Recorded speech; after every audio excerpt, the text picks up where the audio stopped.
Welcome to the Art of Procurement podcast with your host, Philip Eidson. Here, thought leaders share the trends, strategies, and tactics that you can use to elevate the role of procurement and your career. Hi there, everybody, and welcome to another Art of Procurement interview show. And I know I say it a lot, but I do really want to thank you for hitting that play button today. I'm really proud of the number of listeners we have on the show, and the community of professionals really from around the world. And honestly, it's kind of crazy, the number of countries where people are listening to this show today. People that are truly interested in elevating the role of the profession that I think we all love. So I don't say it enough. I want to say it again. Thank you very much for listening today. Today's interview is actually another that I conducted in person. And this time it was at the Institute for Supply Management's ISM 2016 conference. And my guest today is Jim Barnes. Jim's enjoyed a successful career to date, both as a practitioner and as a service provider.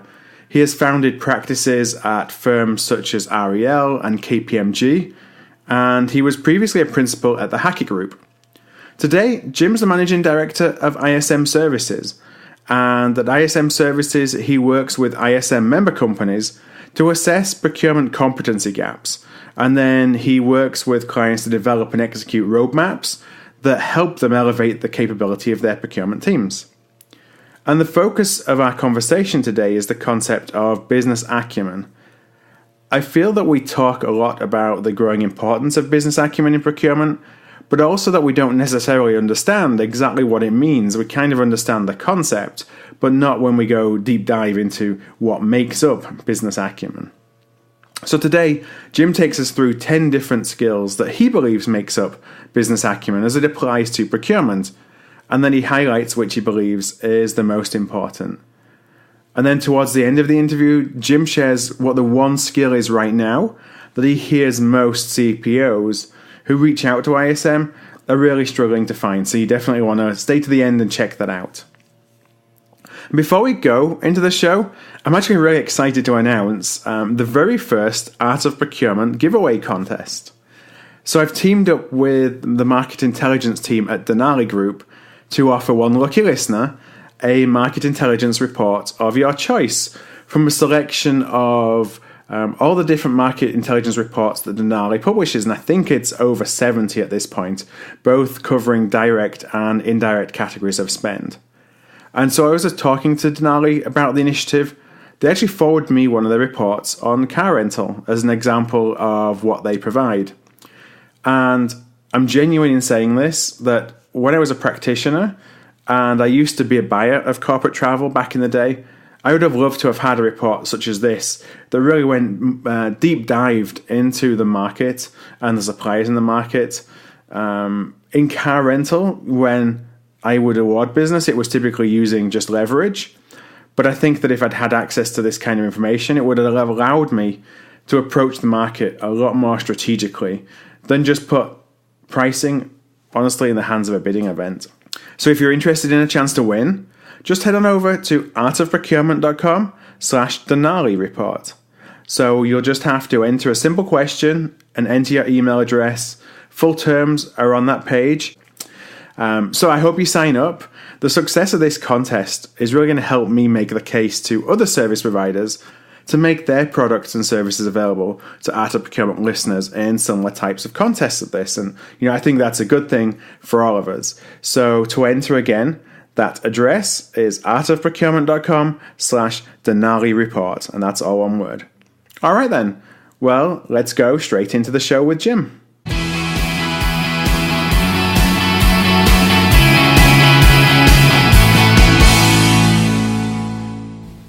Well, my guest on the show today is Jim Barnes, and as I mentioned in my introduction, Jim is the ISM Services Managing Director at the Institute of Supply Management, and we're here at ISM 2016. So, Jim, welcome to the show. My pleasure.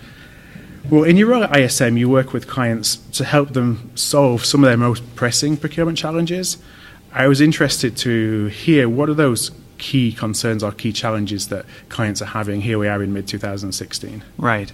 Well, I think one general theme is the changing skill set that's required in supply management and how much of it is pointing more toward the softer skills or business acumen, financial analysis, those kinds of things.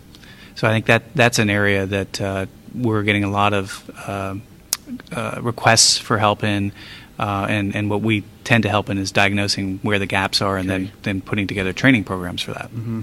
So it's something that you're hearing across all sections of the industry, I guess. That's true. From companies that have manufacturing to companies that are banks.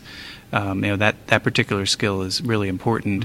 Mm-hmm. When you think about old procurement, it was much more of a tactical kind of job, and today it reaches across departments and across the enterprise, and you've got to have the kind of skills that can be successful in doing that. Are those old, I say old skills for the want of a better word, I mean, they're still important, but do leaders believe that they're easier to train? They can bring people in with some of the softer skills and train them the technical skills?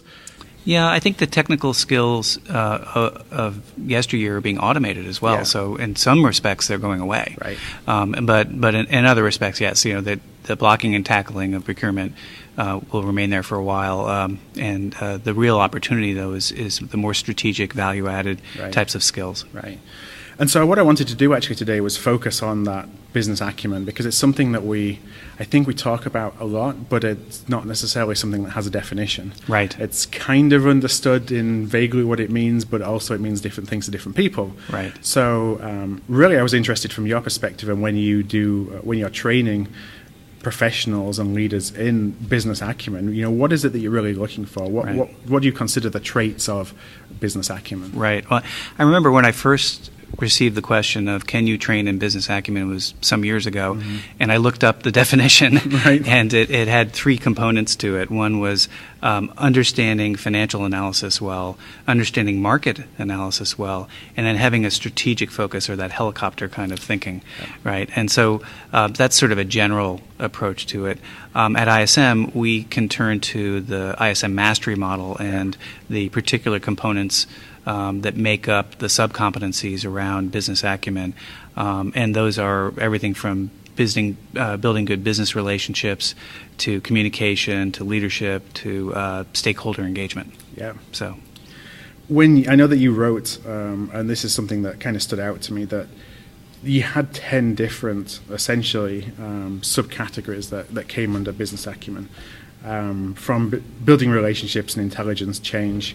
I just wondered if you could summarize kind of what those are, and then are there any that are more important than others, do you feel, or is it do you have to take everything kind of holistically and patch it all together? Right. Well, that's a good question. I'll come back to that. So the first one is business intelligence, and that is really being able to get the data and do something with it, right? So companies build business intelligence systems. They use providers like Cognos and others to do that. Mm-hmm. There are varying levels of success that companies have had with that. But whatever you get access to that you can make intelligent business decisions about is really what business intelligence is about, and maybe you can push to get better information if you're talking about that. The second one's building relationships. When we talk about building relationships, obviously we're talking about external relationships with a supplier, but we're also talking internally, right? So you can't get things done in supply management if you're doing strategic sourcing, for instance. If you can't talk to salespeople, you can't talk to persuade people in operations to cooperate with what you're trying to do. So building relationships is really important. Arguably more important on the inside than the outside. Right. That's right. And to some degree, you don't want such a close relationship with your suppliers in many cases, although it depends. I can say it's situational. You know, I think I was going to say that in some ways, just the nature of the commercial relationship drives what the relationship is with your supplier, although that's a little bit old world thinking about, power dynamics, which we want to kind of go away from. Yeah. But at least there's a monetary reason for you to have a relationship with a supplier, whereas internally, especially in cultures where there's no mandate, it's entirely down to your ability to influence people. That's right, absolutely. And then change management's the next one, and transformation. So that's a good one because very often change is dictated from above. Mm-hmm. And so if there is a particular objective of the enterprise, let's say to bring down inventory or whatever the objective might be, if you can attach what you're trying to do to that and actually be part of that change process, then that's going to help you accomplish what you're trying to do, and also obviously show that you're helping the enterprise as well. Communication, I kind of mentioned, so that's really important, both internally, but also supplier relationship management. Right. And you'd mentioned that not every supplier relationship's the same. So if it's a strategic supplier, you may want to be closer to them, Right. especially if it's in some kind of alliance, Yeah, which are few and far between. But And I'm kind of going off a tangent right now, but on supplier relationship management, do you see more focus on building collaborative relationships with key suppliers today than, say, even 5-10 years ago? what we sometimes see is an overemphasis on that, in that they're taking a supplier who really isn't strategic and calling it strategic because everybody wants to be strategic. Right. So the supplier says, well, I want a strategic relationship. But in fact, you've got a lot of choice in that category, and it's more or less a commodity, and you really should be leveraging price. You shouldn't be doing that. So very often when we go through exercises, people will say, oh my gosh, I'm treating them like a strategic supplier. I should be getting a better price instead. We really should be treating them like commoditized. Exactly. So they're not material to the business, or there's plenty of choice in the market for what they do. So you have to look at the landscape to decide that. Decision making is a big one too. So being able to make decisions, being able to admit that maybe you made the wrong decision and correct it too is a big thing. So decision making is something that we often focus on. Leadership, for sure. I'm not sure procurement 15, 20 years ago was seen as anything close to a leadership type of an area in the company. Now it is. And for many companies it is, because given the global economy and what's happening right now with the slowdown of growth, sales aren't the place to look to improve your profit margins. It has to be where you're buying, right? So you feel that we're kind of getting to the point in the cycle where procurement becomes more important. Correct. And that gives us the platform, hopefully this time, to show that what we can actually do, and also what we can do for the long term, not just to come and push a few buttons when you need some money. That's right. Exactly that. Yeah, and get a seat at the table, and don't let go of the seat. Right. once sales start going up again, right? So that's, we're seeing a lot of demand for focus on procurement because of the slowdown in sales for many companies, and that's a market thing. That's not just a company thing. So people development and coaching definitely need that. Here at ISM 2016, one of the things we're most proud of is the new generation of people in supply management coming in. Our focus on the 30 under 30, our focus on the Richter scholars, what they're contributing to the conference itself, and how excited they are. Right. So it's definitely leadership, and they're going to become the leaders in short order. A lot of these folks are very bright. Do you feel that people, so a lot of people that I interview on the show, I often ask the first question of how did you get into the profession? Did you find it or did it find you? And most of the answers that I get, along with my background, is that we just kind of fell into it, and that's what most people you talk to. Is it becoming more of a destination for people? It is. Through education, and they want to come into procurement and supply chain? Yeah, it's not 100% for sure, but more often you're seeing younger people who wind up in procurement because it was a choice they made if in college or shortly thereafter. So I think I saw a statistic not long ago that almost half of the people who were in procurement came in through their company from another department like finance or something else, right? And that's still going to remain a fairly high number or percentage. But what we're seeing with the investment the universities are making in degrees in supply management and the interest level that young people have, it's really becoming a more common thing. Yeah, you're getting a generation now of practitioners who want to be here, who were trained to be here, and kind of I think have the skills that organizations are looking for. That's right. Well, especially because the baby boomers are retiring. Right.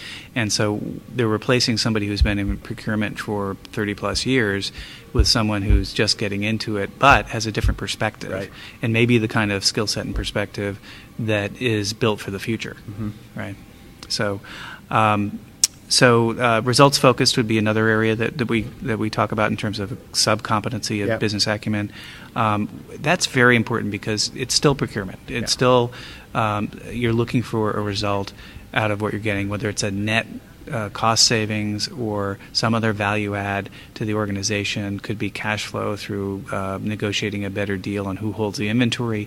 So there's all kinds of ways to add value, and that's one of the things in our workshops that for the younger folks that are in them that really opens their eyes is there's a lot more to the job maybe than they really thought there was. An important point that you made is that you talked about results and you said cost savings, but you didn't stop at cost savings. That's right. The way that we're still measured is unfortunately largely on cost, because that's the only way that our organizations know how to measure us, and maybe part of that is on us because we're not educating our organizations on how to measure us. Which is the business acumen thing, right? So one of the things with business acumen is that you've got to be educating others, and so the next one is stakeholder engagement. So how are you engaging the stakeholders? Who are the ones that really understand procurement?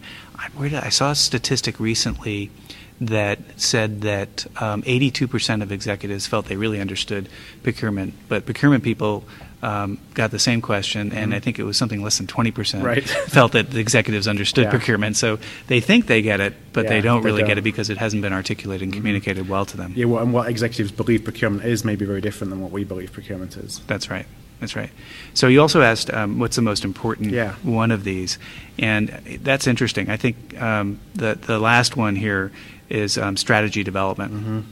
And I think if you had to pick one, which is hard to do because these all kind of mix together a bit, right? I think it would be for, say, a certain role like a category manager, it would be strategy development. If you don't have a strategy around your category, what are you doing, right?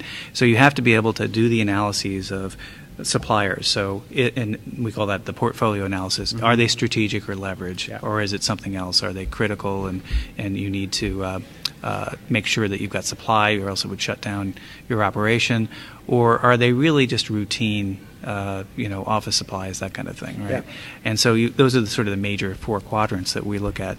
And then looking at the market and analyzing the market and understanding, is there opportunity out there to look at other suppliers and maybe develop other suppliers? I had a request to do some benchmarking in quotes, and it's really a survey of a bunch of companies in a particular industry that would say, okay, what are people doing to develop new suppliers? Because we've got these kind of old established suppliers that have been there forever, and we can't be getting the best deal with them. Right. So we've deal that was put in place 20 years ago. That's right. You've got a 5-year-old out-of-date statement of work in place, and they're comfortable. And to some degree, even strategic suppliers, there gets to be a little bit of edge there to keep things fresh and new. So I think that's that strategy that you need to develop, and being able to think strategically about your category and how it fits into the rest of your company. Yeah, I think that alignment is key. Making sure that the strategies that you build are then aligned with helping your organization drive forward to whatever it is that they're trying to achieve. Right, and it's one of the first questions I ask executives I meet with when they're talking about how can ISM help them is, what are your company objectives? So whether they're Lean Six Sigma and they've got an annual improvement plan, and these are the 3 things we're really focused on. Do any of them have anything to do with supply management? And if they do, then we've got the permission to do things and to ask others to change. And so that's the important thing that can feed back into business acumen. So if you're a leader and you're figuring out, well, what's the level of business acumen that I have on my team? It's very subjective, or at least it feels to me very subjective. Can you assess that in a scientific way? Yeah, there's always some subjectivity to it. So what we do is we break out each of these subcompetencies into 4 statements. The sort of lowest level of competency statement we call foundational. The next level we call proficient. The next would be advanced, and advanced has more leadership kinds of language in it, where you're leading others. And then mastery would be that level of where you're a senior director or maybe a chief procurement officer level. And so the words we use in the language in describing each of the subcompetencies at those 4 levels makes it possible to go in and say, gee, that's me today. That describes how I can work today. And so what we do is we actually take the mastery model and provide a survey where individuals go in and select the statement that's closest to their current capability, and we map that out and say, okay, well, let's say Philip is very good, he's advanced, and we want him to be at least proficient, so he's overachieving in negotiations and his knowledge there. But when it comes to financial analysis, he's only foundational, and we want him to be at least proficient. So maybe there's some courses he could take online, or there's a workshop if there are a bunch of people who have the same subcompetency where they're struggling a bit, where we can train people and give them the skills and the tools to do it better. When you're looking at it from an organizational perspective, are you wanting to have everybody at a certain level of competency, or is it just the nature of a team where you have people who are better in one thing, people who are better in the others, and you want to kind of put them in roles that best suits wherever their strengths are? Yeah, so people come in with both their temperament and what they like to do, as well as what they've experienced and have learned, right? And so that's going to vary, especially if you have a newer team. And so what we'll do is we'll do the assessment and find out where the gaps are both individually, so you can have an individual learning plan, and those gaps would be relative to their role. So let's say we have a senior buyer and a junior buyer role. Well, the junior buyer role, you might be setting most of them at proficient, where you're trying to get them just to that level. Whereas the senior buyer, you want them advanced in many of the different ones, but not maybe all of them. Maybe foreign exchange, for instance. They don't do a lot of foreign exchange. It's not a real requirement of the job. Proficient's fine.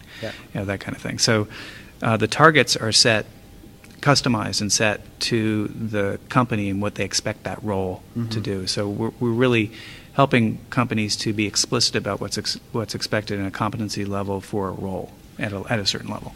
And I know this is a very subjective or situational kind of question, but as specifically as you can, kind of how long does it take for people to learn these skills, essentially, to go from one level to the next? Because everybody wants people to change as quickly as possible, but these are tough skills to master, and it takes experience. What guidance do you give people in terms of how long it's going to take to start seeing a difference in their team? Right. Well, some of these could be almost immediate if you had let's say a workshop like what we do around building strategy. So there are specific tools. If you use them, you'll come out of it with a strategy, right? So those are a little more tangible, if you will. The less tangible ones might be things like leadership, communication, and that's practicing. So we put people in leadership situations in role playing. We put people into situations where they're going to have to communicate in 30 seconds an elevator pitch for their project, and that doesn't get them all the way there, but it gives them that experience to then try again, try again. So I have just one final question, and that's when you talk to clients, what's the one skill that they're experiencing a particular shortage on right now? I ask that because this is a good place to start for ISM members, listeners of the show here. If there's one thing to invest in today that there's a big shortage of in our industry, what would it be? Yeah, I think if you look at the broader, no matter age, industry, the request we get most often is around analytics. So I think procurement over the years was not all that analytical, really. It was more of a gut feel thing of I'm gonna beat up the supplier on price. We can use a spreadsheet to look at RFP responses, but that's exactly. But we don't really understand the market because we don't know how to analyze it. So I think the skill area that's most requested would be around financial, market, and portfolio types of analyses, and organizing that in a way where everybody's using a common tool and expected to actually apply that tool in their day-to-day job. And is technology making that easier, or is it actually making it more difficult because you suddenly have access to a lot more information than you ever used to before? It should be easier because you're still using a common tool, and the more information.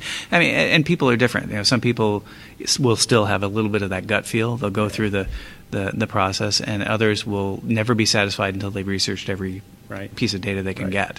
So, and we have that in classrooms. We do a supplier financial analysis exercise where we break people into small groups and give them an actual supplier to go analyze their financials. And the ones who do the sort of cursory review just look at those financials and draw some insights and say, yeah, I know them. Others will look at the competitors and say, well, why is that number different? And they'll research the quarterly analyst calls, and listen to them for 45 minutes, and come in the morning and have a wow presentation. And those are the ones that are just great because then everybody else is a little shamed. They took a 2-minute look at a few key numbers and figured, it looks okay to me. It looks good enough, right? So. All right, well, we're coming up against time, Jim, so I really want to thank you for being available for having this conversation today. What I'll do is I will link up to the ISM Mastery Model, also EISM, and your LinkedIn profile in the show notes, so people know where to contact you if they would like more information. Those are going to be at artofprocurement.com/acumen.